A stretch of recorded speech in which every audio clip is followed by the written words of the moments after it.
때 이렇게 인사하겠습니다. 집사님, 행복한 주일 되시기를 축복합니다. 그렇게 인사하겠습니다. 행복한 주일 되시기를 축복합니다. 행복한 주일 되시기를 축복합니다.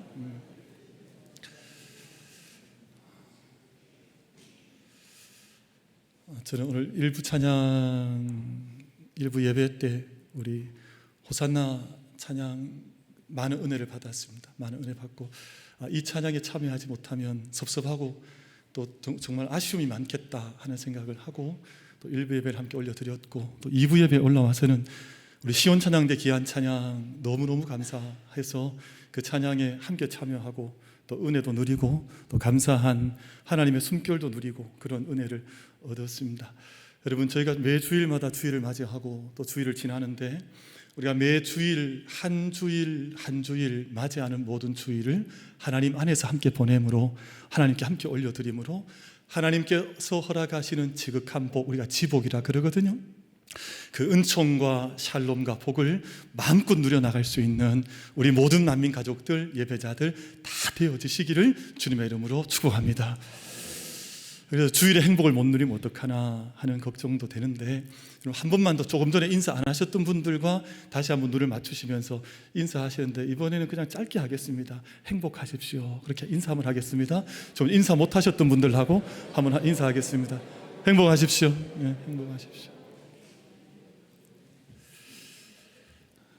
네, 행복하십시오. 감사합니다. 퀴즈를 하나 내려고 하는데 이 사람은 누구일까요? 이 사람이 누구인지 맞춰보시면 좋겠습니다. 24살에 과거 문과에 급제하여 관직에 관계로 진출을 했습니다. 고종의 총애를 받고 관직에 진출한 지 3년 만에 정삼품에 올랐습니다. 정삼품 잘 모르시죠? 그냥 높은 자리구나 이렇게 생각하시면 될 것 같아요. 관직에 나아간 지 24살에 관직에 나아갔고 3년 만에 정삼품에 올랐습니다. 당시 세자였던 순종의 스승이 되었고 그의 나이 30이 되었을 때는 고종에 의해서 최초의 근대 교육기관이었던 유경공원에 보냄을 받아서 영어를 배우게 되고요. 그리고 1888년에 주미공사의 외교관으로 파견을 받는 인물입니다. 이 사람이 누구일까요?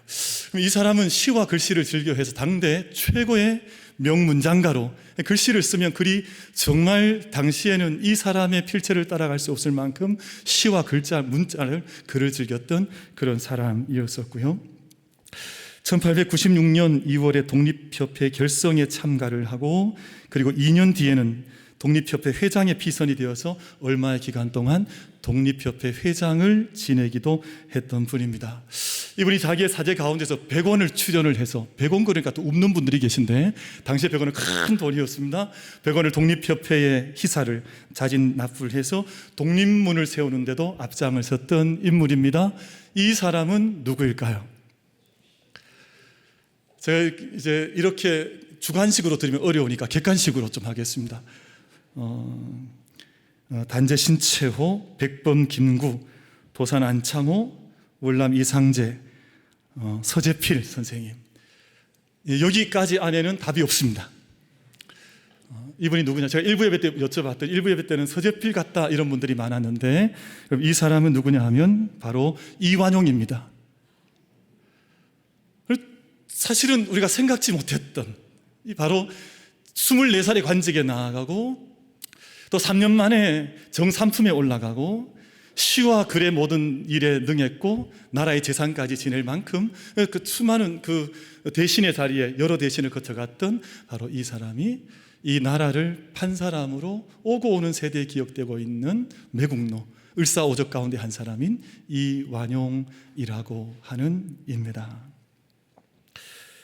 그럼 제가 좀 전 인용한 대로 이 사람은 탁월한 능력을 갖췄던 사람이긴 합니다만 방향이 바르지 못했습니다.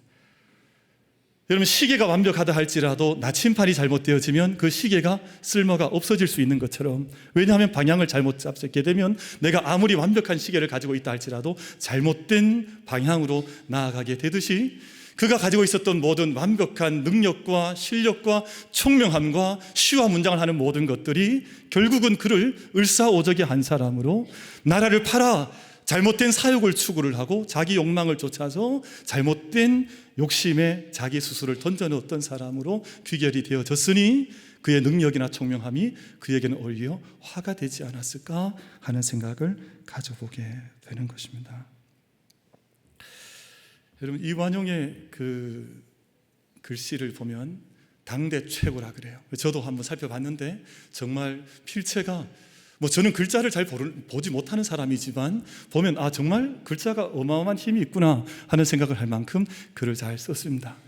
그의 남겼던 글들이 지금도 옥션 같은 데서 이제 팔리기도 하고 경매에 내어놓기도 하는데, 여러분 그때 남겼던 이 완용의 작품들이 지금 이렇게 거래가 되거나 가격이 매겨질 때 주로 얼마 정도에 매겨질 것 같습니까? 조선 당대 최고의 그 명문장가였습니다. 그의 작품이 지금도 아주 큰 작품들이 남아있는데 얼마 정도의 거래가 될 것 같습니까? 제가 사라고 하지 않을 테니까 말씀해 보세요.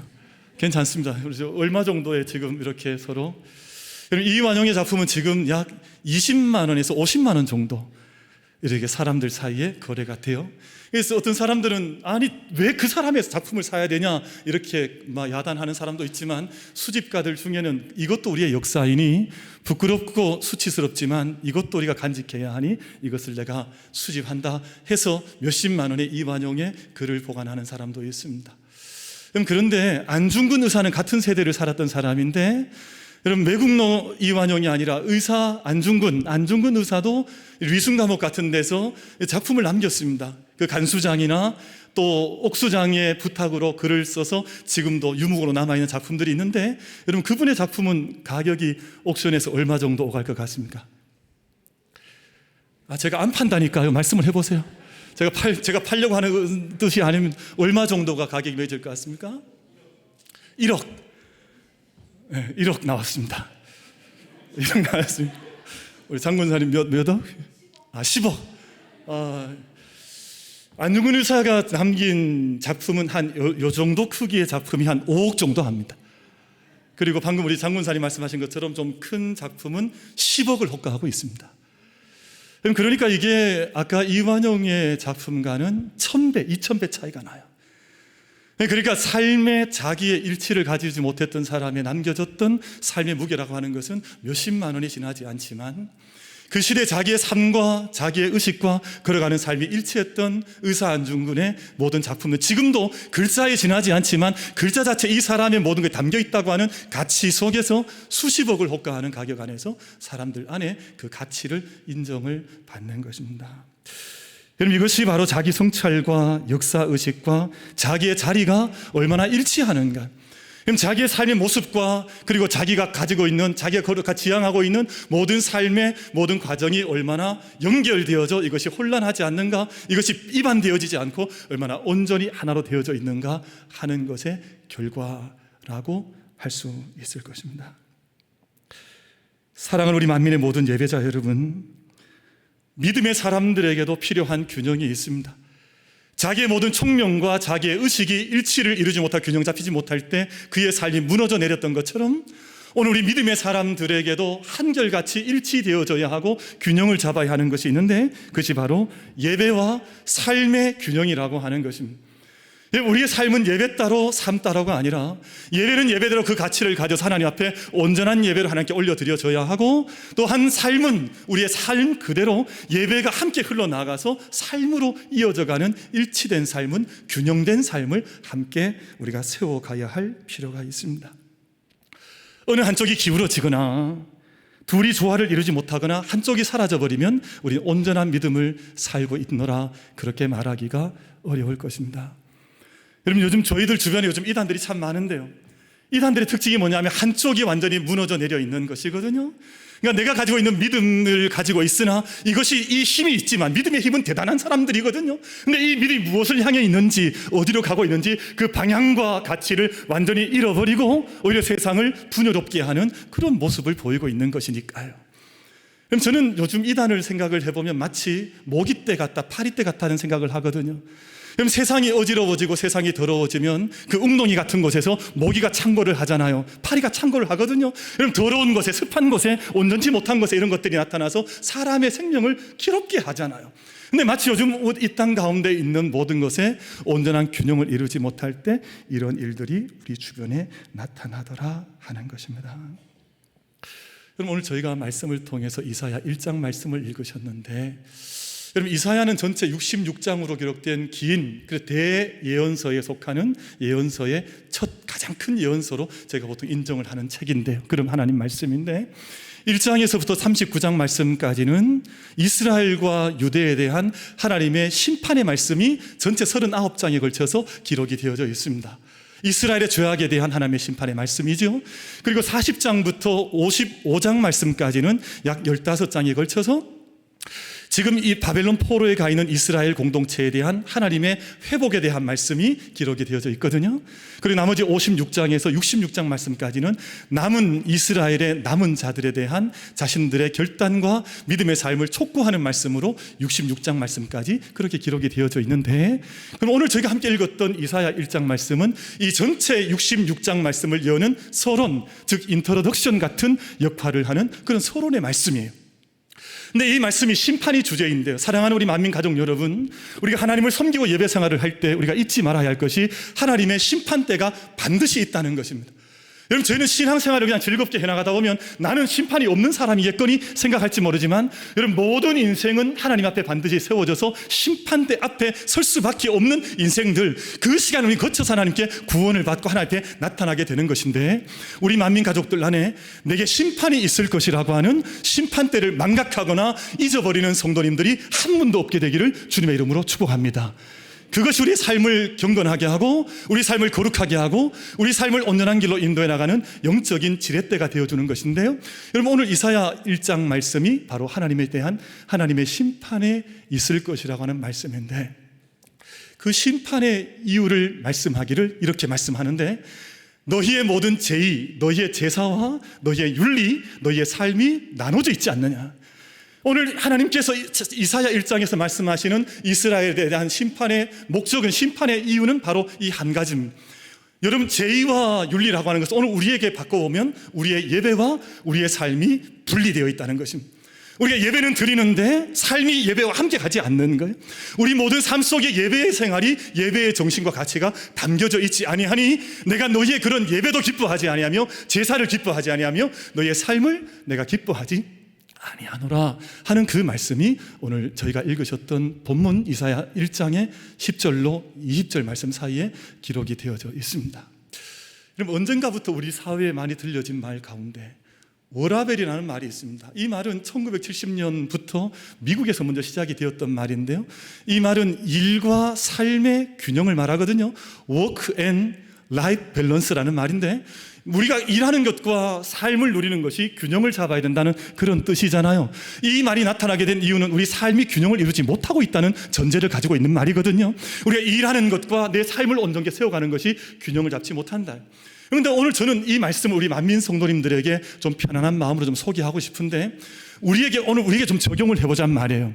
우리에게 진정한 워라벨이 뭐냐 하면 우리의 워십과 우리가 하나님께 섬겨드리는 예배와 우리의 라이프, 우리의 삶이 균형을 이루지 못하면 하나님 앞에서 온전히 인정받지 못하는 믿음의 삶을 평생 살아갈 수도 있다 하는 그런 말씀이 되는 것이거든요.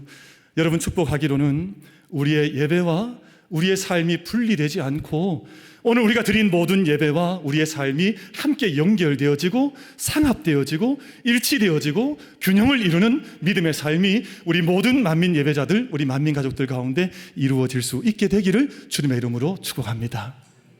근데 오늘 말씀을 제가 따라가 보면 하나님께서 이렇게 분리된 것을, 균형을 이루지 못하는 것을 얼마나 싫어하시는지 오늘 말씀 속에 잘 기록이 되어져 있어서 한번 찾아 말씀을 가보겠습니다. 여러분 13절 말씀을 보시겠습니다. 13절 말씀 제가 읽어가겠습니다. 헛된 재물을 다시 가져오지 말아라. 분향은 내가 가증히 여기는 바요. 월삭과 안식일과 되해로 모이는 것도 그러하니 성회와 아울러 악을 행하는 것을 내가 견디지 못하겠노라. 하나님, 우리는 일반적으로 생각할 때는 성회로 모이고 올싹으로 모이고 예배를 드리고 제물을 가져오면 하나님이 기뻐하신다고 생각하지만, 여러분, 하나님은 가나안의 신들이 아닙니다. 여러분, 하나님은 가나안의 신이 아니셔서 우리 가운데 이런 제물을 보거나 그냥 많이 모여있는 숫자를 보시거나 하시는 것이 아니라 정말 너희의 영으로 진리로 예배를 드리고 있느냐, 그것을 보고자 하시는데, 내가 그렇게 예배와 삶이 분리되어서 내게 나아오는 것을 내가 견디지 못하겠다, 내가 그것을 견딜 수가 없다 하는 그 말씀을 하나님께서 13절에서 하시는데, 15절 말씀 더 나아가서 보겠습니다. 15절 말씀을 제가 다시 한번 받겠습니다. 내가 손을 펼 때에 내가 내 눈을 너희에게서 가리고 너희가 많이 기도할지라도 내가 듣지 아니하리니 이는 너희의 손에 피가 가득함이라. 여러분, 사람들이 기도하기 위해서 손을 들면 하나님께 모든 기도를 다 들으신다 하는데, 그 높이 들려진 손에 봤더니 그 손에 피가 묻혀져 있으니 내가 너희가 손을 들 때 너희를 보지 아니할 것이요, 내가 나를 위해서 손을 들고 기도할 때 내가 너희의 기도 소리를 듣지 아니하며 보지 아니하며 듣지 않겠다 하는 것을 하나님께서 오늘 13절 15절에 걸쳐서 말씀을 하시는 것입니다. 심리학에서 인지부조화라고 하는 말을 하는데요, 이것이 무슨 뜻이냐 하면 사람의 태도와 행동이 일관되지 않은 거예요. 예배 때 가지고 있는 우리의 모습과, 좀 편하게 말씀드리면 삶을 통해서 나가서 가지고 있는 우리의 모습이 전혀 다른 모습을 보이는 거예요. 여러분, 예배를 통해서 가지고 있는 우리의 모습과 우리가 회의를 통해서 모일 때 가지고 있는 우리의 모습이 완전히 다른 얼굴을 가지고 있는 거예요. 그럼 이것을 인지부조화, 불일치, 예배와 삶에 일관되지 않은 모습이라고 말을 하는 것이거든요.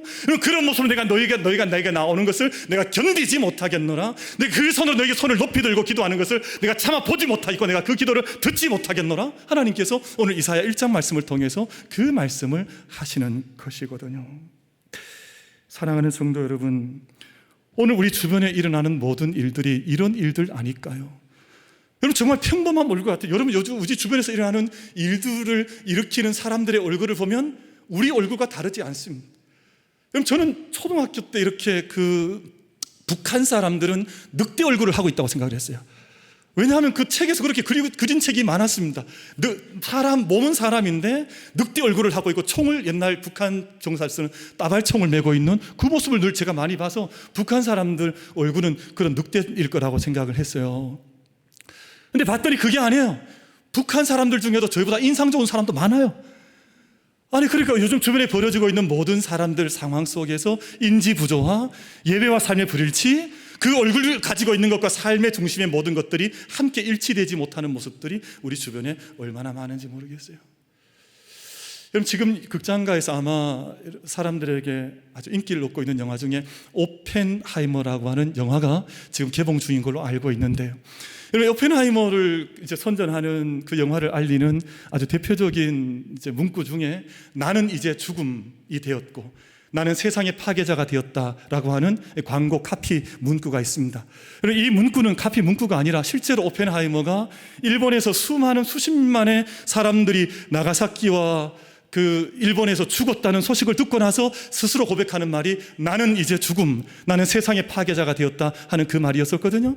근데 그 말이 왜 나왔냐 하면, 여러분, 이 사람은 이 핵무기를 개발할 때는 세상의 평화를 가져오기 위해서 만들었던 무기였었거든요.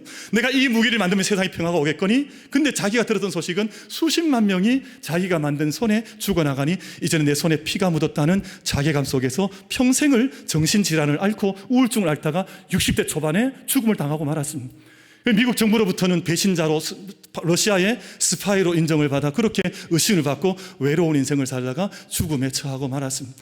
세상의 역사를 완전히 바꾼 사람이었지만, 자기는 생명을 지키고자 했지만 결국 자기 손에 묻어있는 피를 바라보면서 자기 안에 있는 갈등을 견뎌내지를 못한 인물이 오펜하이머라고 하는 인물로 영화 속에서, 실제로 역사 속에서 그렇게 나타나 있습니다. 사랑하는 성도 여러분, 우리 모든 믿음의 삶과 우리 믿음의 예배와 삶에서 우리가 얼마나 온전하고 일치되며 균형 잡히며 분리되어 있지 않은 삶을 사는가 하는 것이 얼마나 중요한지 모릅니다. 여러분, 오늘 저희가 좀 말씀을 좀 더 확인하고 싶은 것들이 있는데요, 여러분 11절 말씀 보시면 이렇게 말씀을 하죠. 나는 숫송아지나 어린 양이나 숫 염소의 피를 기뻐하지 아니하노라. 11절 마지막 부분이었습니다. 12절 말씀 보시면 너희가 내 앞에 보이러 오니 이것을 누가 너희에게 요구하였느냐, 내 마당만 밟을 뿐이니라.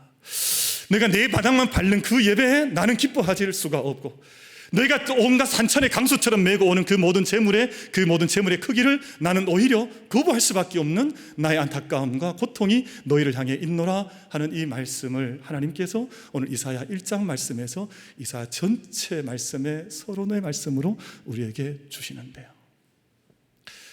그럼 삶이 이렇게 불일치가 되어지면 어떤 결과가 오냐 하면 땅이 황폐해지는 겁니다.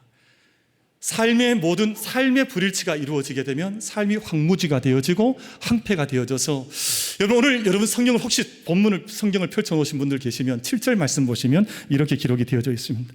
너희의 땅은 황폐하였고 너희의 성읍들은 불에 탔도다. 여러분 오늘 이 말씀이 오늘 세상의 말씀과 같지 않으십니까? 세상의 모든 것들이 점점 더 황폐해져 가고 황무지가 되어져 가고, 여러분 황자, 폐자, 황무지라는 모든 말을 다시 한문에서 찾아보면 점점 더 거칠어져 간다는 뜻입니다. 사람들이 점점 더 거칠어져 가요. 여러분 어저께도 보니까 서울에서 어떤 여성이 30대 여성이 공원에 길을 걷다가 그 고통을 받다가 의식을 잃어버리고 어제 저녁 늦은 시간에 뉴스를 봤더니 끝내는 죽음에 이르렀다 그러더라고요. 정말 마음이 아팠던 것은 그분의 직업이 나타났는데 초등학교 선생님이더라고요. 여러분 사람들이 점점 더 거칠어져 가고 황무지가 되어져 가고 황폐해져 가는 이유는 자기가 드리고 있는 이 예배와 자기 삶의 분리, 내가 가지고 있는 내가 가야 하는 방향과 자기 삶의 실천, 제의와 리추얼과 예배라는 것과 우리의 윤리와 삶이 자꾸만 어긋나고 분리되고 이게 균형을 이루지 못하기 때문에 땅이 황폐해져 가는, 여러분 땅이 황폐해져 가면 인간이 황폐해져 간다는 뜻입니다. 여러분 사람은 흙으로 하나님께 빚은 존재이시잖아요. 우리가 아담은 흙이라는 말이거든요. 하나님께서 흙으로 빚으신 존재이기 때문에 우리가 황폐해지면 땅도 황폐해지게 되어져 있습니다. 거칠게 되어져 있습니다. 그럼 그 결과가 다시 땅이 황폐해지면 그 모든 결과는 고스란히 인간에게 돌아오게 되어져 있는 것이기 때문에 오늘 저희가 얼마나 일치된 삶을 살아가느냐, 하나님을 정말 인식하느냐, 하나님을 경배하느냐, 예배하느냐, 인정하느냐, 예배하느냐 하는 것이 이 생명을 살려내는 온전한 한 가지 키워드지. 그럼 정치가 세상을 살려내겠습니까? 그럼 세상에 경제를 부흥시키면 세상이 그럼 지금 우리는 행복해야 되잖아요. 근데 우리 행복하지 않은데요. 그러니 우리가 우리의 생명을 주시고 온 땅을 주관하시고 섭리하시고 예배 가운데 임재하셔서 우리를 새롭게 하시는 하나님 앞에서 온전한 거룩한 예배와 행복한 삶을 우리가 일치되게, 그리고 거룩한 삶도 마찬가지입니다. 거룩한 삶이 되면 행복한 예배가 되는 것이거든요. 이 두 가지는 마치 메비우스의 띠처럼 함께 가는 것인데, 우리가 늘 예배와 삶, 제의와 윤리, 리추얼과 우리의 라이프에서 늘 일치된 삶을, 균형된 삶을 함께 감당해 나갈 수 있는 우리 모든 만민 가족들 되시기를 주님의 이름으로 축복합니다. 그래서 크게 두 가지 말씀을 좀 짧게나마 드려보려고 하는데요. 예배를 영과 진리로 드릴 수 있도록 늘 마음의 중심을 함께 모아갈 수 있는 우리 만민 가족들 되시기를 주님의 이름으로 축복합니다. 그럼 예배가 오늘 하나님 앞에, 오늘 이사야 1장에 기록된 예배는 어마어마한 예배였었거든요. 아마 오늘 우리가 드리고 있는 이런 예배와는 형식적으로 외적으로 보면 비교할 수 없었을 것입니다. 수많은 제물들, 수많은 피를 가지고 수많은 양을 잡고 소를 잡고 온갖 제물을 가지고 와서 영광스러운 수많은 무리가 와서 예배를 드리는데, 하나님께서 나는 그 예배를 받지 못하겠다, 하나님께서 그 말씀을 하시는데, 왜냐하면 영과 진리는 빠져버리고 그 안에 하나님 기뻐하시는 모든 것은 빠져버린 채 외적인 것만 담겨져 있으니 하나님께서 기뻐하지 않으셨는데, 여러분 사랑하는 우리 모든 만민 가족들, 예배자들께서 하나님의 얼굴을 구하는 예배, 하나님의 마음을 우리가 의지하여 다가가는 예배, 늘 하나님의 숨결이 예배를 통해서 내게 다가오는 그 예배, 성령께 순종하는 예배, 예수 그리스도의 구원의 은총에 내 영이 살아나서 기뻐하며 그 앞에 엎드리는 예배, 말씀을 사모하는 예배, 우리가 주님 앞에 겸손하여서 엎드려 주님 앞에 예배할 수 있는 그 예배를 함께 일평생 사모하며 예배 은혜 속에 거할 수 있는 우리 만민 가족들 되시기를 주님의 이름으로 축복합니다. 그럼 저는 오늘 한 가지 좀 말씀을 묵상하다가 제 마음속에 부딪혀왔던 말씀을 나누고자 하는데, 예배 가운데 에덴의 예배를 드렸으면 좋겠다 하는 것이 제 마음에 두신 성령 하나님의 음성이었습니다. 그럼 에덴의 예배라는 말은 아마 세상에서 어떤 사람도 잘 쓰지 않았던 것 같아요. 제 마음속에 주신 말씀이었으니까 에덴의 예배를 드리자. 그럼 에덴이라고 하는 말이 무슨 뜻이냐 하면, 창세기 1장에 하나님께서 온 세상 창조하시고 나서 그곳에 동산을 창설하셨는데, 가든 오브 에덴이잖아요. 에덴의 동산을 창설하셨는데, 이 에덴이 무슨 뜻이냐 하면 환희라는 뜻입니다. 그리고 환희라는 말은 기쁨 중에 큰 기쁨, 기쁨 중에 기쁨, 이것은 세상의 어떤 것으로부터 얻을 수 없는 기쁨을 에덴이라고 하는데, 하나님께서는 그 에덴을 창설하시고 그것을 그 땅에 있던 모든 피조물과 아담과 하와에게 선물로 주셨단 말이에요. 그러니까 하나님께서 그 동산을 선물로 주신 것처럼 하나님께서 우리에게 선물로 주신 것이 바로 에덴, 이 예배라는 것이거든요. 그럼 예배를 통해서 우리 안에 하나님께 주시는 기쁨, 기쁨 중에 기쁨이요 큰 기쁨을 우리가 잃어버리지 말고, 내게 주신 예배를 통해서 내가 이 예배를 드리는 것 자체가 얼마나 큰 기쁨인지를 깨달아 알고 성령의 능력과 인도하심 속에서 그 기쁨의 예배를 하나님께 함께 올려드릴 수 있는 우리 모든 만민 가족들 되시기를 주님의 이름으로 축복합니다. 그럼 에덴의 예배를 드리자, 그러고 이제 기쁨의 예배를 드리자고 했는데, 그럼 많은 사람들이 그렇게 생각을 해요. 예배를 드리면 내가 무엇을 얻을까?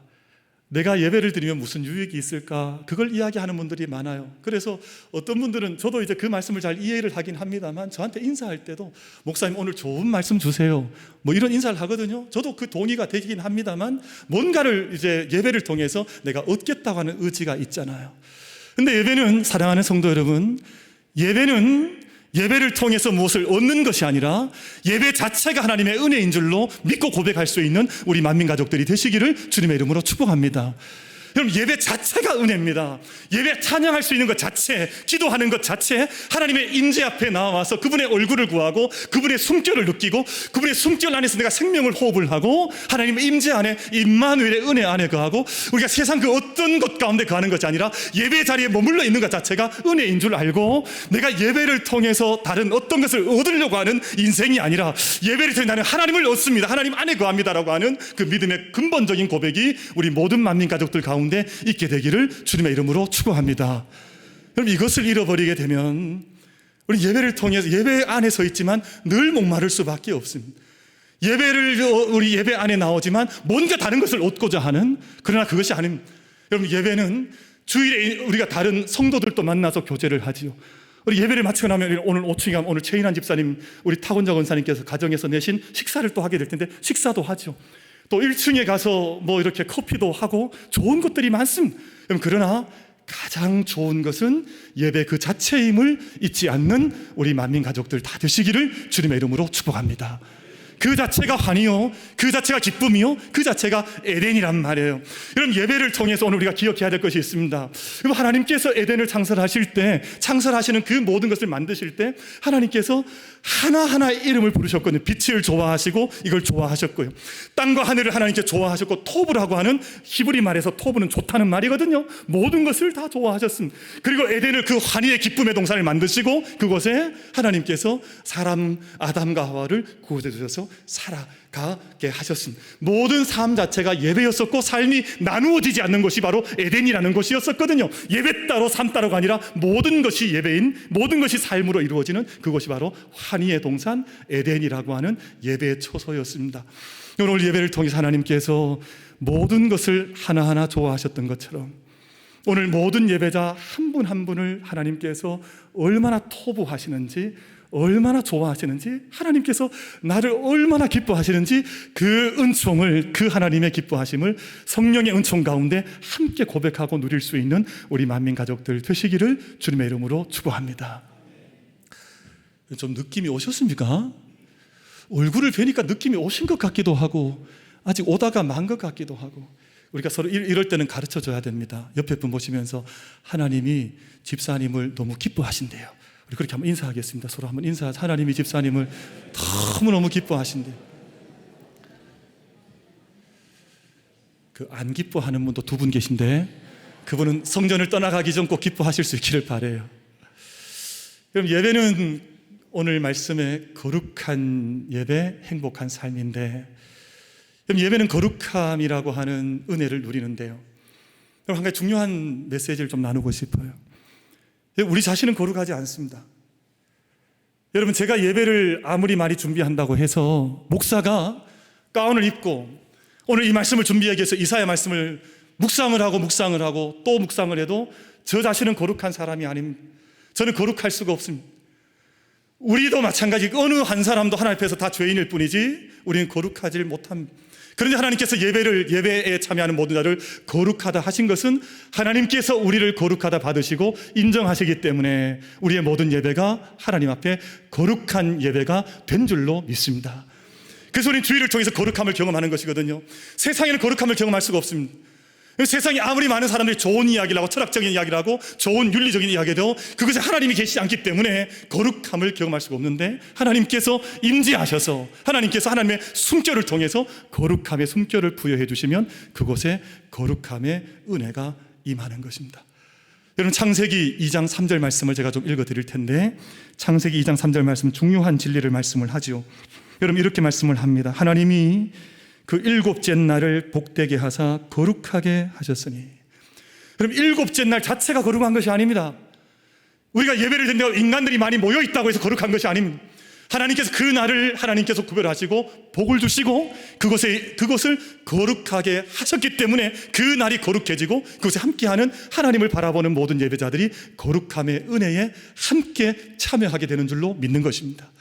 그래서 말씀을 계속 보면요, 하나님이 그 일곱째 날을 복되게 하사 거룩하게 하셨으니 이는 하나님이 그 창조하시며 만드시던 모든 일을 마치시고 그날에 안식하셨음이니라.